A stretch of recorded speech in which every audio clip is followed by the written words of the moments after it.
Goodness. Thank you all for coming to the last but not least faculty forum of the semester. And Debra Hofmann, we're happy to have Debra here today to talk about nausea and vomiting. I'm going to turn it over to her. Thank you. Yes, for those of you who aren't nurses, this does not bother us to talk about nausea and vomiting during lunch hour. But today's talk is about implementation of research at the bedside, the use of acupressure for prevention of post-operative nausea and vomiting in high-risk surgical patients. And this is an overview of how this came to be and then where it's going from here. So I'm tired. I may skip words or go blank for a little bit because I was up. I don't know about any of you, but yeah. Short night. Yeah. So this was research that was done at a Midwest hospital where I worked, and it came about because of a patient problem. And I worked in peri-anesthesia, and we would have patients come through for surgery that no matter what drugs we gave them, they would still have nausea and vomiting. And this impacts the stay time, it impacts patient suffering, and I have to say we as nurses really want to alleviate suffering, and we're really about helping our patients. So this project came about because one of the nurses I worked with knew I like to do literature searches. I know that's weird, but I do. And said, is there anything we can do in complementary alternative medicine, or CAM? The new term is integrative medicine, to help our patients. And she knew that I had been studying CAM and also practicing meditation, so she thought this might fall in line. I think you have to push them. Okay.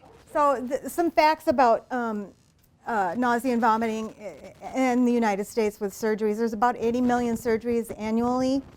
60% occur in a day surgery type setting where patients go home. Females comprise higher risk visit rates than males. Does anybody, there's no males here. Does anybody know why that is? No, it's a good guess. Women tend to care about their health and do something about their health more than men. And it may be that there is more reproductive, but I don't know that. So prevalence and risk of this, I'm going to call it PONV, which is post-operative nausea and vomiting for sake of saying that over and over. The overall range is 25 to 30% in the general population, but patients that are at high risk, which I'll do this a couple times, female, non-smokers, previous history of nausea and vomiting, planned general anesthetic, and the fifth one is use of opioids post-op, which most patients need some pain management. Those are the risk factors. So, and if you have anywhere from 2 to above risk factor, you're considered high risk. And of those high risk patients, up to 80% have nausea and vomiting no matter what we do. And I mean no matter what we do. We've tried fans, alcohol swabs, all the drugs called antiemetics, and other aromatherapies. So that question led me on a quest to see what might work. The post-op nausea and vomiting is the #1 patient problem. So when this is a survey that went out for patients and what's their least favorite symptom, and it would be mine too, vomiting, gagging on an endotracheal tube, which is down the mouth for breathing during surgery, incisional pain, and nausea was at the top 4. So I don't know if any of you've all probably had nausea, yeah? I would rather have pain, which most patients prefer pain over nausea. So if you had your druthers. So it's a problem that patients obviously don't want to have. It's also really costly. And the potential consequences of post-op nausea and vomiting for surgical patients is they can get dehydrated. They can have tension on the suture line. They can have what's called wound dehiscence, and what that means is that the incision actually will pop open, and that's not good. It's a bad thing.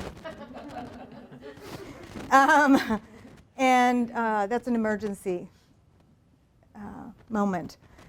So risk of aspiration, which means secretions go down the throat, hematomas, blood swelling from the pressure, delayed discharge, and unanticipated hospital admission. These are the two problems that speak to the business part of healthcare. And these are the two things that cost a lot of money. So patients that are in a recovery room right after surgery, or PACU, which is post-anesthesia care unit, they're charged by 15-minute increments. And if you keep a patient longer and longer because they're vomiting, the costs go sky high. Just as an aside, most of you know that I fell and broke my wrist.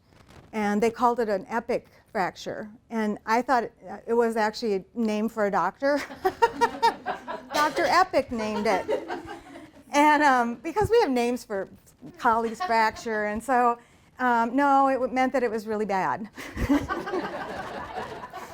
But so I had to go to surgery, and I had to have a rod put in, and then I had to have the rod taken out. But the whole cost of this was $20,000.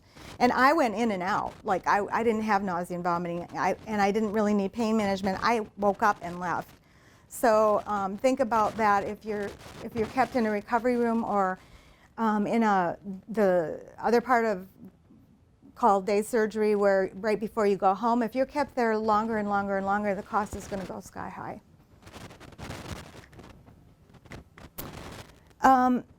The cost of post-op nausea and vomiting, this is the dollar and cents part, but the real cost is suffering for patients, and that's the number one cost that we keep in mind as nurses. It's the leading cause of unanticipated hospital admissions, and 24% of that is due to post-op nausea and vomiting. So that's pretty high, a quarter. An anesthesiologist did a breakdown of the cost of, which I find really interesting. And he came up with the overall cost, a mean average of $82 if you're nauseated. So if you're nauseated, you're going to get an injection. And if you vomit, it's $305. So the hospital that I was at had an annual surgery number of about 11,000 patients. And so if you think about 30% of patients that have a risk for post-op nausea and vomiting and maybe delayed admissions, I did the calculations. It's about $270,000 on the low end if you have nausea only, and up to $996,000 or almost $1 million if you're at the high end of vomiting. And that's a really big cost to the patient and also to the institution, because we now have quality measures where Medicare and Medicaid expect us to have a timely discharge. And so if we're not managing that, it's a problem for the organization. The primary cost is the personnel cost. The longer you keep patients, the more it costs as far as personnel. And the other piece to that is if you're surgery runs in a well-oiled machine. And when I first started there, I had gone from hospice, which is totally different, in home care, to day surgery. I thought it was like, do you want fries with that? Because it was like McDonald's. And you know what? It was a wonderful thing that the outcomes were so great, but they're very timed to march through. And if you're holding up patients, you're going to also hold up the recovery or even going into surgery for other patients that were planned to be taken care of in a timely way. So the study.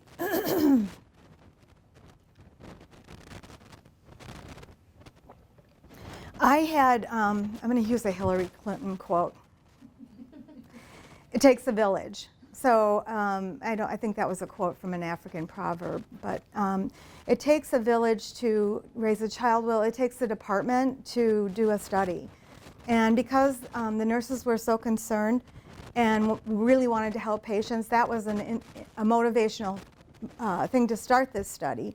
But also, because of the business cost, I had the buy-in from the director of surgical services and the nurses in the recovery room and the nurses that actually interview patients prior to coming in.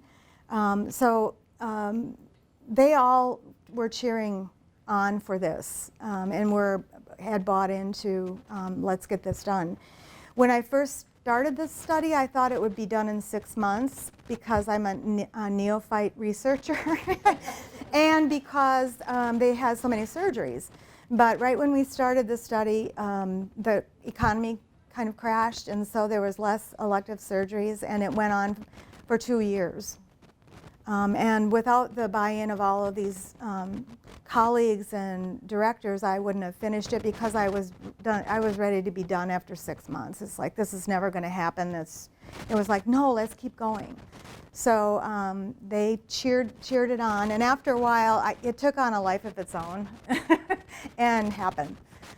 So I started out by talking about the literature search for it to see what really worked well for preventing nausea and vomiting. And the number one thing that stuck out of all of the things that I looked at, which was aromatherapy, acupuncture, but I didn't want to use something that pierced the body. Other things, fans, some other alcohol swabs, et cetera, none of those showed any strong evidence, but acupressure did. And so you can look at it and to see that there weren't that many studies, but the ones that were fairly strong. And they were significant for the use of acupressure. The couple things that stuck out were they were mainly population specific, so they looked at what kind of surgery. They didn't really look at the high risk that were identified. And there was absolutely no nursing research at all, nothing. I should say that the risk factors were identified by the credentialing agency for American Society for Peri-Anesthesia Nurses, and they had done a lot of research to identify these risk factors. So there was evidence behind the idea of the risk factors as well. So I thought, I'm a nurse. Let's see if I can do some research. Acupressure efficacy. So the principles behind acupressure are based on Chinese medicine, which has been around for 2,000 years at least. So they've been doing it fairly well. It's based on the premise that we have meridians flowing through our body, just like veins and arteries and nerves, and that the life force, or qi, they call it qi or ki, runs through these meridians. They have little gate points, a lot like for you nurses, the lymphatic nodules that our lymph system runs through. The belief is that when these get blocked or congested or aren't able to move, we end up with symptoms. And the longer they're blocked, the more symptoms that can lead to dis-ease. So in acupressure and acupuncture, the premise is to open the gates by either putting a needle in or pressure. And the one site, there's points all over the body, but the one site that I chose to use was the wrist. And you may have, many of you have seen C-bands for motion sickness, and usually they're placed at the wrist as well. Those have been around for a long time. I also chose acupressure because it's a low risk side effect. It was easy to administer and there was no infection risk.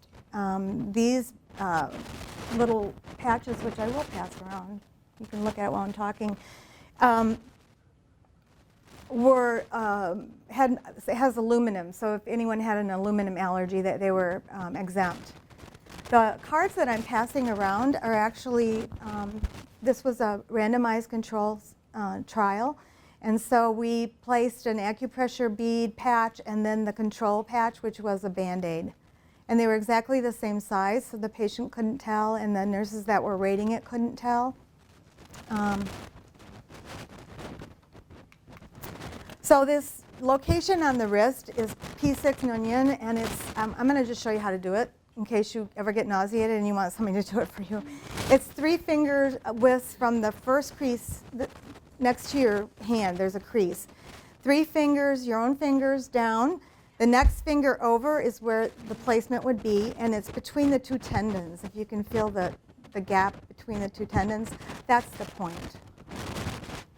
There are other points on the body, for instance, the knee and the foot, that are actually better for nausea and vomiting, but because patients can end up with deep vein thrombosis or clots, I chose not to use those because even if it had nothing to do with the acupressure, there might be that pointing to the acupressure as we can't use that because it causes blood clots.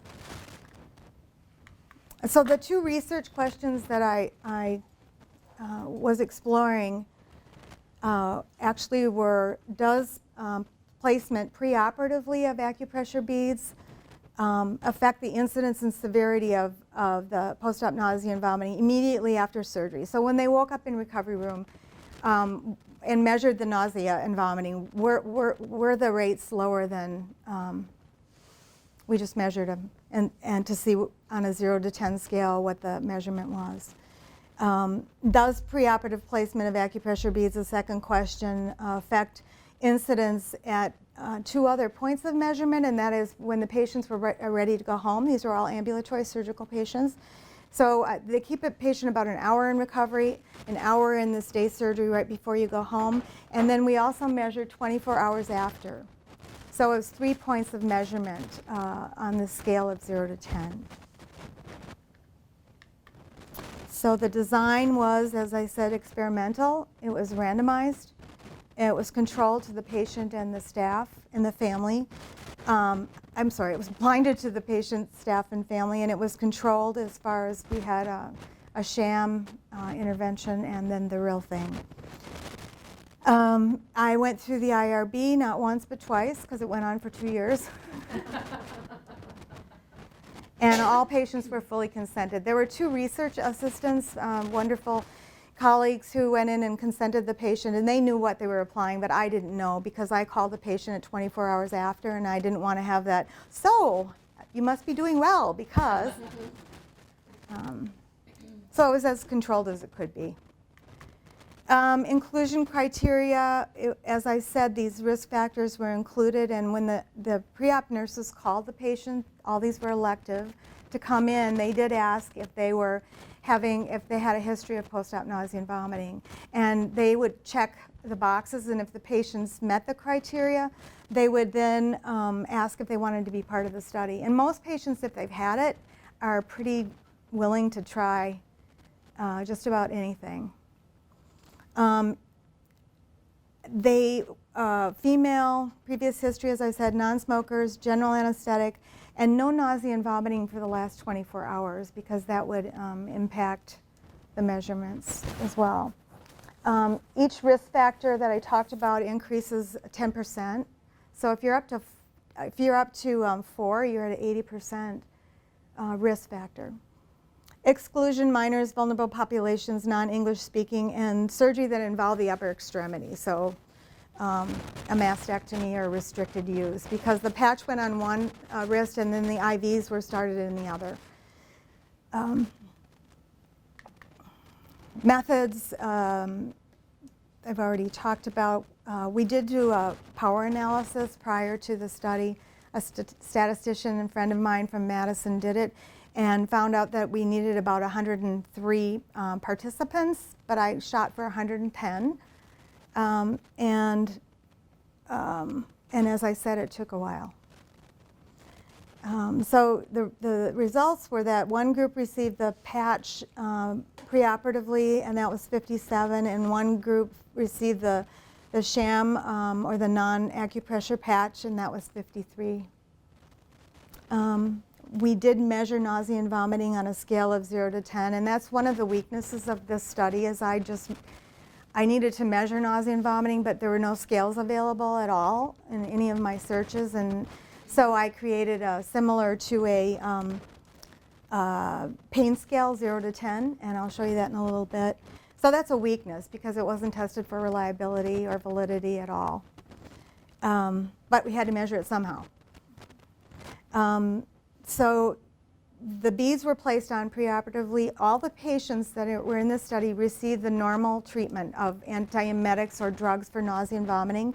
We didn't hold back because if you remember, for every risk factor, about 30% still have nausea and vomiting no matter what we do. So I was measuring a very small population.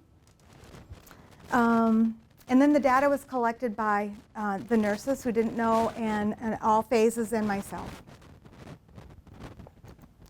This is the scale that I used, and as you can see, the patients were able to rate their nausea, but if they threw up or had vomiting, they went up to an 8 or a 9, just because I had to measure somehow. And if they're vomiting, I probably don't want to ask them if they're nauseated. Kind of a given.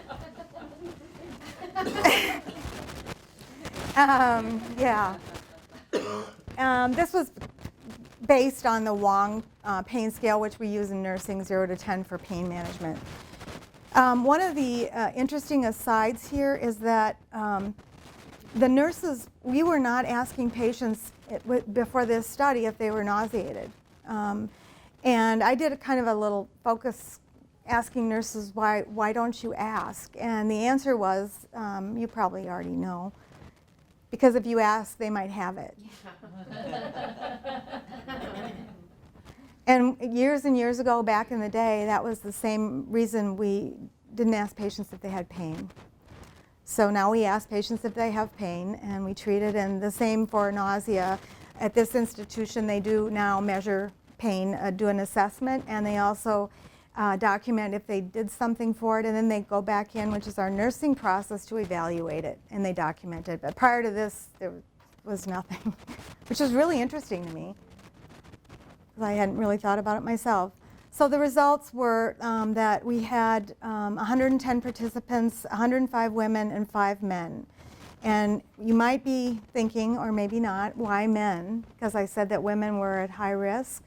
Well, after a year, I thought, well, why not include men? What the heck? So I went before the IRB and included men, but if you see, the number is so small that it actually proved the point that men don't have nausea. So the mean age was 46.6. The range, no minors, 18 up to 89 years old. 13 were admitted to the hospital. 4 cases dropped out or didn't meet. The surgeries were a wide range of elective surgeries. And the results are here. The light pinkish one is actually without the patch, so they had a higher number of nausea and vomiting. And the darker purple is with the acupressure patch.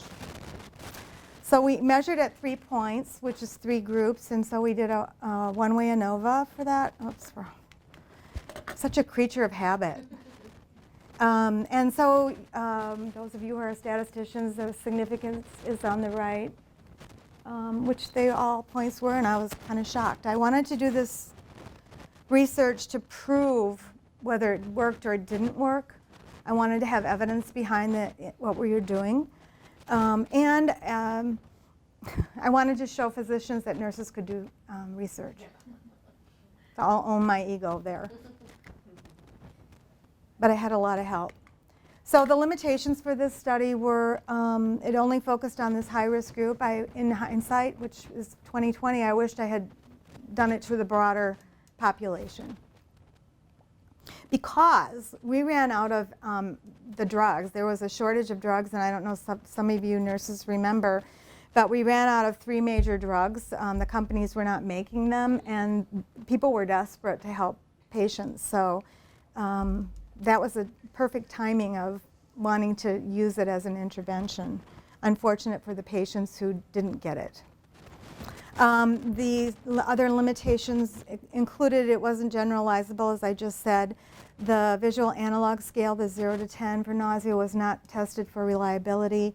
There were more females than males, which is kind of the given with the risk factors. And it was only in 1 hospital, and there's very little diversity. Out of that population of 110, we had 1 Native American and 1 Hmong patient. So there really wasn't a diversity to see. The recommendations that came out were that we conduct other research about different acupressure points, and that we implement this project. And that's what I wanted to tell you about a little as the follow-up. Is we did implement it. I wrote a policy, did education with the educators at the hospital. I created a flow sheet, so that was part of their electronic medical record of for the assessment and evaluation of post-op nausea and vomiting. And the current national drug shortage continues, and that beckons alternatives. And the fact that they don't help it for this population beckons alternatives. And that they implement the risk factor assessment as routine, and they are utilizing that as well. Nurses should be utilizing acupressure as a complementary alternative medicine intervention.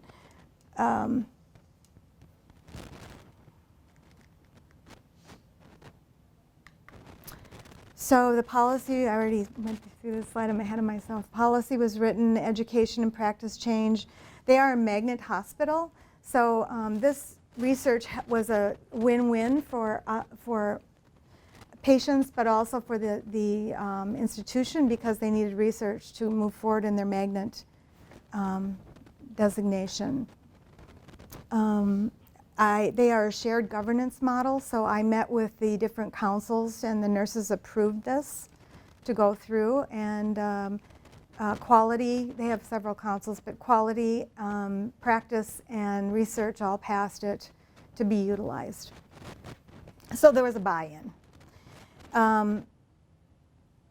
And so the next step, actually, that when I met with the director to originally do this research, he said, I'm all in with you. The only thing I ask of you is that you come back in and evaluate cost effectiveness to see if it really works. And because of the creation of this flow sheet, it will be easy to pull the data out. And I received an award recently, and so the next step to this research is to go back in and do research. And there's two things that I hope to do, and that is develop a cost effectiveness analysis to see the outcome, how many patients, just to see the numbers, and how much the acupressure is used, and what the numbers are for decreased symptoms. And then I also wanted to interview the nurses, and the reason for that is most interventions in the hospital in an acute care setting are physician driven. It's a medical model, and in order to do most of anything, even including vital signs or activity or diet, have to be written by a physician order. I wanted this to be a nurse intervention, to be empowering, and that the nurse could make the decision. So when I wrote the policy, this was a nursing order.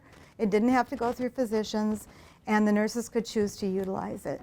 So I want to go in and actually interview the nurses to see if there's how they feel about it, and if I'm kind of looking for a little bit of empowerment. I don't know what I'll find.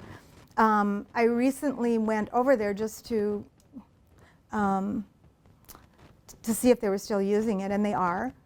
And they're open to having me do this, so I'm looking forward to it. The research will be, hopefully, Dr. Kenny is going to join me with this, and also students, grad students and hopefully undergrad students, that will get a little group to do this. And the questions for that are two: does the use of acupressure in surgical patients provide a cost benefit? And what is the nursing experience in using this as a nursing intervention? So that's the follow-up, and that's the evaluation of the intervention.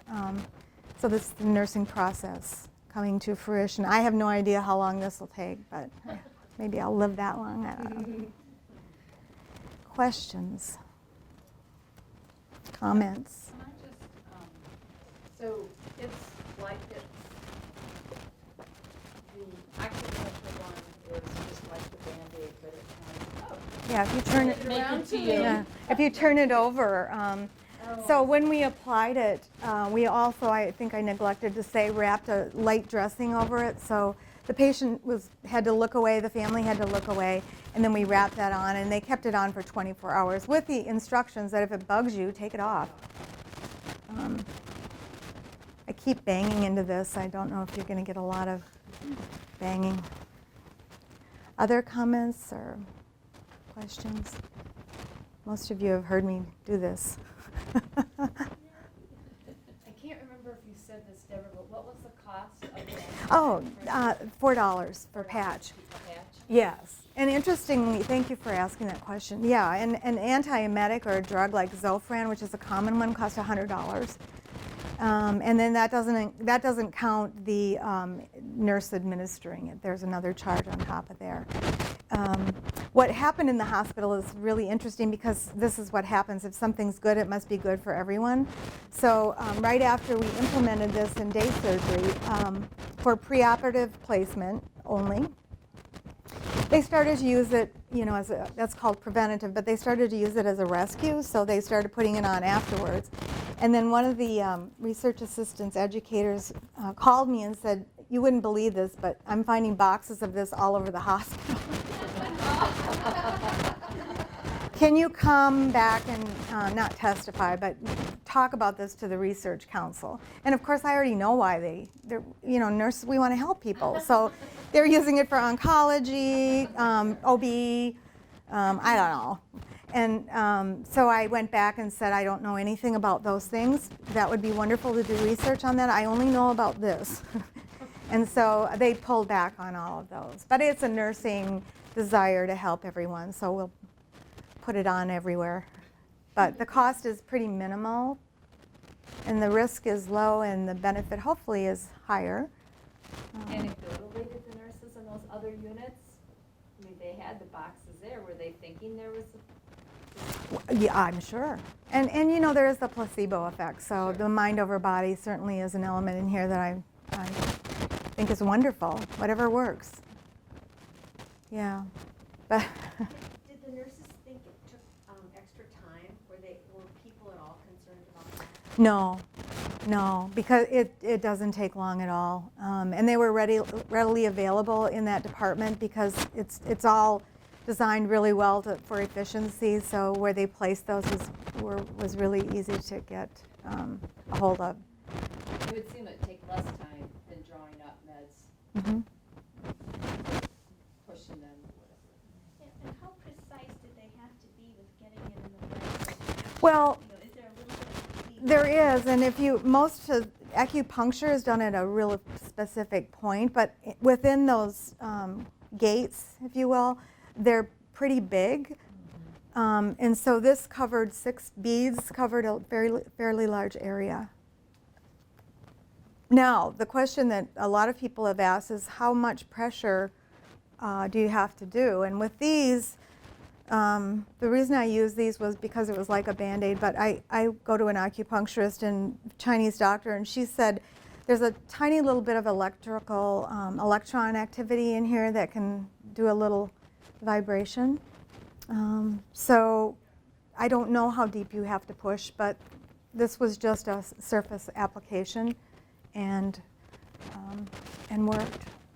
The reason I didn't, the thing with C-bands, they're big balls and you wear them around your wrist and they can push and compress pretty hard, and with an unconscious patient you don't want them to press so much that blood supply or nerves are cut off. And so, and in surgery they tie you down and put all kinds of things on, so I didn't want it to be, that was one of the decision points, I didn't want it to be something that would cause a problem.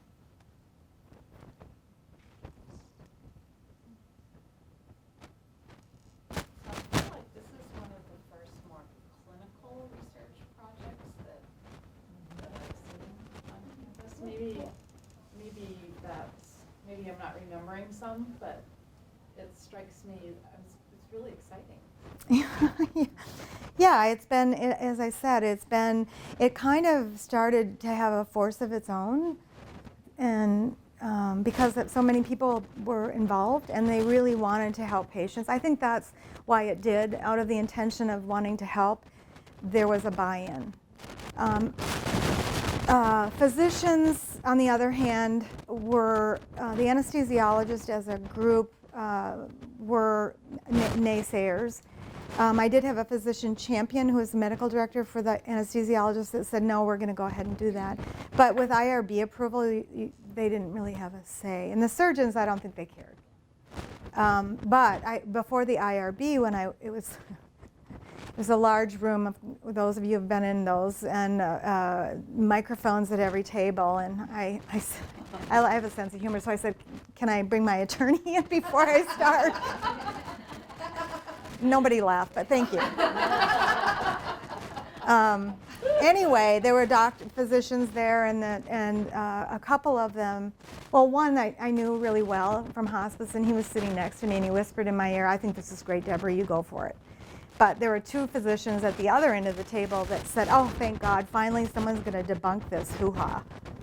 And I don't know, maybe I will debunk it, I don't know, but it was, like negative. Yeah. So, but that's the medical model, and that's okay. It's not hard to argue with your methodology. Well, thank you. I thought so. Yeah, I thought so. That fell into place too, but it took a long time to find the right patch. I had all kinds of beads, and I was going to bring those because they're seeds, and you can just feel the bumpiness, and I just wanted it to be blinded to see if it really, really worked. So. Good work. Oh. Thank you.